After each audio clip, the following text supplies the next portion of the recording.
ஒரு பிளாக்கரில் SEO அப்படிங்கிறது வந்து பார்த்தீங்கன்னா அவங்க எழுதக்கூடிய கண்டென்ட்டில் வந்து இருக்குது அண்ட் டைட்டிலில் வந்து இருக்குது. இது மட்டும் இல்லாமல் வந்து பார்த்தீங்கன்னா பிளாக்கரில் செட்டிங்ஸில் வந்து பார்த்தீங்கன்னா சில பேசிக் SEO செட்டிங்ஸ் நீங்கள் வந்து பண்ணணும். அது என்னென்ன பண்ணணும் அப்படின்னு சொல்லிட்டு நம்ம இதை 2 பார்ட்டாக வந்து நம்ம மேக் பண்ணியிருக்கோம். இப்போ நீங்கள் பார்க்க போகிறது blogger SEO settings part 1. So இந்த வீடியோவில் வந்து பார்த்தீங்கன்னா நம்ம பிளாக்கரோட டேஷ்போர்ட் வந்து போயிடுவோம். இதில் நீங்கள் வந்து உங்களுடைய பிளாக்கரோட டேஷ்போர்ட் போனதுக்கப்புறம் இதில் வந்து செட்டிங்ஸ் அப்படின்னு சொல்லிட்டு இந்த ஆப்ஷனை வந்து கிளிக் பண்ணுங்கள். கிளிக் பண்ணதுக்கப்புறம் வந்து பார்த்தீங்கன்னா இதில் டிஸ்கிரிப்ஷன் அப்படின்னு சொல்லிட்டு ஒரு ஆப்ஷன் இருக்கும். உங்களுடைய பிளாக்கரை பற்றி நீங்கள் வந்து இதில் 500 கேரக்டர்ஸ் வரைக்கும் நீங்கள் இதில் எழுதிக்க முடியும். ஸோ டிஸ்கிரிப்ஷன் அப்படின்னு சொல்லிட்டு இந்த ஆப்ஷனை கிளிக் பண்ணீங்க அப்படின்னா ஓரளவுக்கு நீங்கள் உங்களுடைய பிளாக்கரில் என்னென்ன சப்ஜெக்டை பற்றி எழுத போகிறீங்க அப்படிங்கிற அந்த கீவேர்ட்ஸோட நீங்கள் வந்து இதில் ஒரு 2 லைன் அல்லது 3 லைன் அதிகபட்சம் வந்து பார்த்தீங்கன்னா 500 கேரக்டர்ஸ் வரைக்கும் நீங்கள் இதில் எழுதிக்க முடியும். ஸோ இதில் வந்து சும்மா நான் டெமோக்காக வந்து ஒரு சென்டென்ஸ் மட்டும் நான் வந்து எழுதுகிறேன். இந்த மாதிரி பார்த்தீங்கன்னா உங்களுக்கு வந்து ஒரு அதிகபட்சம் வந்து 500 கேரக்டர்ஸ் வரைக்கும் எழுதுங்க. அண்ட் இதில் என்னென்ன சப்ஜெக்டை பற்றி உங்களுடைய பிளாக்கரில் நீங்கள் எழுத போகிறீங்க அப்படிங்கிற அந்த கீவேர்டோடு நீங்கள் எழுதுனீங்க அப்படின்னா ரொம்பவே வந்து இது நல்லாயிருக்கும்.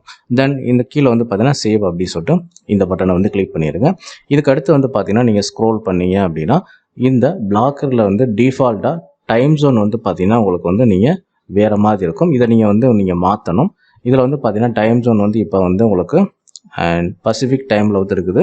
ஸோ இதில் வந்து நீங்கள் இதை கிளிக் பண்ணுங்கள். ஸோ கிளிக் பண்ணதுக்கப்புறம் வந்து பார்த்தீங்கன்னா இதில் இந்தியன் ஸ்டாண்டர்ட் டைம் வந்து நீங்கள் சேஞ்ச் வந்து பண்ணணும். பாட்டமில் வந்தீங்க அப்படின்னா உங்களுக்கு வந்து கொல்கத்தா அப்படின்னு இருக்கும். GMT + 5:30 Indian standard time. So இதை நீங்கள் செலக்ட் பண்ணிட்டு சேவ் வந்து கொடுத்துருங்க.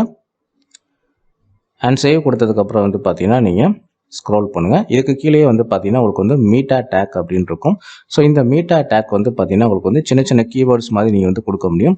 இதில் வந்து நீங்கள் வந்து அதிகபட்சம் எவ்வளோ கொடுக்கலாம் அப்படின்னு வந்து பார்த்தீங்கன்னா ஜஸ்ட் நீங்கள் வந்து இதை எனபிள் பண்ணிவிட்டு சர்ச் டிஸ்கிரிப்ஷன் அப்படின்னு சொல்லிட்டு இந்த ஆப்ஷன் வந்து கிளிக் பண்ணுங்கள். இதில் அதிகபட்சம் வந்து பார்த்தீங்கன்னா நீங்கள் வந்து ஒரு 150 கேரக்டர்ஸ் வரைக்கும் கொடுக்க முடியும். இதுலேயும் வந்து பார்த்தீங்கன்னா நீங்கள் வந்து ஒரு சின்ன ஒரு 2 சென்டென்ஸ் பேராகிராஃப் மாதிரி எழுதுங்க. அதில் வந்து கீவேர்டு வந்து ஸ்டப் பண்ணி எழுதுங்க. ஸோ இந்த மாதிரி பார்த்தீங்கன்னா நீங்கள் வந்து கீவேர்டு ஸ்டப் பண்ணி எழுதுங்க. அண்ட் அதிகபட்சம் வந்து பார்த்தீங்கன்னா இதில் 150 கேரக்டர்ஸ் வரைக்கும் இருக்கும். அண்ட் இதை நீங்கள் கொடுத்துட்டு கீழே வந்து சேவ் அப்படின்னு சொல்லிட்டு இந்த பட்டனை வந்து கிளிக் பண்ணிடுங்க. இதுக்கு அடுத்து வந்து பார்த்தீங்கன்னா உங்களுக்கு வந்து கிராவலர்ஸ் அண்ட் இண்டெக்ஸிங். ஸோ இதில் வந்து பார்த்தீங்கன்னா உங்களுக்கு வந்து எனபிள் கஸ்டம் ரோபோட் டெக்ஸ்ட் இதை வந்து நீங்கள் எனபிள் வந்து பண்ணணும். எனபிள் பண்ணதுக்கப்புறம் வந்து பார்த்தீங்கன்னா இதுக்கு கீழேயே உங்களுக்கு வந்து கஸ்டம் ரோபோட் .txt அப்படின்னு சொல்லிட்டு ஒரு ஆப்ஷன் இருக்கும். இதை கிளிக் பண்ணிங்கன்னா உங்களுக்கு வந்து சின்னதாக இந்த மாதிரி ஒரு விண்டோ வந்து ஓப்பன் ஆகும். இந்த இடத்துல வந்து பார்த்தீங்கன்னா ஒரு கோடு நீங்கள் வந்து ரோபோட் டெக்ஸ்ட் கோடு வந்து இந்த இடத்துல போடணும். அது வந்து எப்படி நீங்கள் வந்து ஜென்ரேட் பண்ணுறது அப்படின்னு வந்து பார்ப்போம். உங்களுடைய கூகுள் குரோம் ப்ரௌசர் வந்து போயிருங்க. ஸோ போனதுக்கப்புறம் வந்து பார்த்தீங்கன்னா side map generator for blogger அப்படின்னு சொல்லிட்டு சர்ச் பண்ணுங்கள். இந்த மாதிரி கீவேர்டு போட்டு நீங்கள் சர்ச் பண்ணும்போது பார்த்தீங்கன்னா முதல்ல ஒரு வெப்சைட் வந்து வரும். labnol labnol.org அப்படின்னு சொல்லிட்டு ஒரு வெப்சைட் வரும். இந்த வெப்சைட்டோட லிங்க்கை நீங்கள் கிளிக் பண்ணுங்கள். ஸோ கிளிக் பண்ணதுக்கப்புறம் வந்து பார்த்தீங்கன்னா இந்த வெப்சைட் ஹோம் பேஜில் வந்து ஜஸ்ட் நீங்கள் ஸ்க்ரோல் பண்ணுங்கள். ஸ்க்ரோல் பண்ணதுக்கப்புறம் வந்து பார்த்தீங்கன்னா இந்த பாக்ஸில் உங்கள் வெப்சைட்டோட லிங்க்கை காப்பி பண்ணி போடுங்க. இப்போ இந்த பிளாக்கரோட லிங்க்கை நான் வந்து காப்பி பண்ணிடுறேன். ஸோ காப்பி பண்ணிவிட்டு அண்ட் இந்த செக்ஷனில் வந்து பார்த்தீங்கன்னா டிஃபால்ட்டாக இருக்கக்கூடிய இந்த லிங்க்கை நீங்கள் ரிமூவ் வந்து பண்ணிடுங்க. ஸோ இந்த லிங்க்கை நீங்கள் ரிமூவ் பண்ணிவிட்டு இப்போ நீங்கள் காப்பி பண்ண உங்கள் பிளாக்கரோட URL இந்த இடத்துல பேஸ்ட் பண்ணிவிட்டு ஜெனரேட் சைட் மேப் அப்படின்னு சொல்லிட்டு இந்த இடத்துல வந்து நீங்கள் கொடுங்க. ஸோ கொடுத்ததுக்கப்புறம் வந்து பார்த்தீங்கன்னா உங்களுக்கு வந்து இதில் யூசர் ஏஜென்ட் அப்படின்னு சொல்லிட்டு உங்களுக்கு இந்த ஆப்ஷன் வந்து இருக்கும். இதில் வந்து உங்களுக்கு வந்து பாட்டம் வரைக்கும் இந்த கோடை நீங்கள் காப்பி பண்ணிவிட்டு உங்களுடைய பிளாக்கரோட செட்டிங்ஸ் போங்க. அண்ட் இந்த இடத்துல வந்து கஸ்டம் ரோபோட் டெக்ஸ்ட் அப்படின்ற இடத்துல வந்து பார்த்தீங்கன்னா இந்த கோடை பேஸ்ட் பண்ணிடுங்க. அண்ட் பேஸ்ட் பண்ணதுக்கப்புறம் வந்து பார்த்தீங்கன்னா இதில் வந்து என்னென்ன பாட்டு வந்து உங்களுக்கு வந்து உங்களுடைய பிளாக்கரை வந்து கிராவல் பண்ணலாம் அப்படிங்கிற இந்த கண்டிஷன் கோடு தான் வந்து பார்த்தீங்கன்னா இந்த இடத்துல நீங்கள் வந்து பேஸ்ட் பண்ணுறீங்க.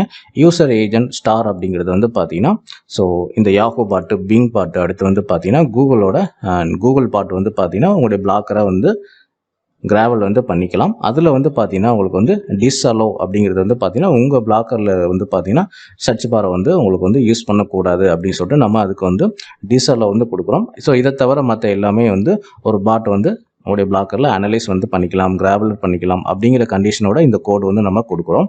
அண்ட் சைட் மேப்பை பொறுத்தவரை பார்த்தீங்கன்னா உங்களுக்கு வந்து இதில் ஆட்டம் டெக்ஸ்ட் வந்து கொடுக்குறோம். So start index 1 max result வந்து பார்த்தீங்கன்னா 500 அப்படின்ற மாதிரி வந்து கொடுக்குறோம்.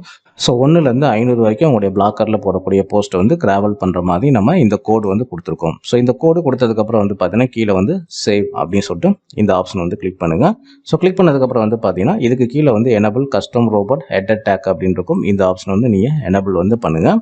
ஸோ எனபிள் பண்ணதுக்கப்புறம் கீழே வந்து ஹோம் பேஜ் டேக்ஸ் அப்படிங்கிற இந்த ஆப்ஷன் வந்து கிளிக் பண்ணுங்கள். இதில் வந்து ஆல், அடுத்து வந்து பார்த்தீங்கன்னா நோ ஓடிபி அப்படி சொல்லிட்டு இந்த ஆப்ஷன் வந்து கிளிக் பண்ணிட்டு சேவ் வந்து கொடுத்துருங்க. தென் அதுக்கு கீழே வந்து பார்த்தீங்கன்னா உங்களுக்கு வந்து achieve and search page tags அப்படின்னு சொல்லிட்டு இந்த ஆப்ஷன் வந்து கிளிக் பண்ணுங்கள். இதில் வந்து நோ இண்டெக்ஸ், ஆல் கீழே வந்து பார்த்தீங்கன்னா நோ இண்டெக்ஸ் அப்படிங்கிற ஆப்ஷன் வந்து கிளிக் பண்ணுங்கள். தென் அதுக்கடுத்து வந்து பார்த்தீங்கன்னா நோ ஓடிபி அப்படிங்கிற இந்த ஆப்ஷனை வந்து எனபிள் பண்ணுங்கள். எனபிள் பண்ணிட்டு சேவ் வந்து கொடுங்க. தென் ஃபைனலாக வந்து பார்த்தீங்கன்னா உங்களுக்கு வந்து போஸ்ட் அண்ட் பேஜ் டேக் அப்படிங்கிற இந்த ஆப்ஷன் வந்து கிளிக் பண்ணுங்கள். ஸோ இதில் வந்து ஆல், அடுத்து வந்து பார்த்தீங்கன்னா நோ ஓடிபி அப்படிங்கிற இந்த 2 ஆப்ஷனை வந்து எனபிள் பண்ணிவிட்டு கீழே வந்து சேவ் வந்து கொடுங்க. ஸோ சேவ் கொடுத்ததுக்கப்புறம் வந்து பார்த்தீங்கன்னா இதில் வந்து மேக்ஸிமம் வந்து பார்த்தீங்கன்னா இந்த SEO செட்டிங்ஸ் வந்து முடிஞ்சிருச்சு. ஸோ அடுத்த பார்ட்டில் வந்து பார்த்தீங்கன்னா உங்களுக்கு வந்து இந்த கூகுள் சர்ச் கன்சோல் பேஜ், அடுத்து வந்து பார்த்தீங்கன்னா அனலிட்டிக்ஸ் பேஜ் வந்து உங்களுடைய பிளாக்கருக்கு எப்படி கிரியேட் பண்ணுறது, அதுலேருந்து கோடு எப்படி நீங்கள் எடுத்து போகிறது அப்படிங்கிற அந்த வீடியோ வந்து பார்ப்போம்.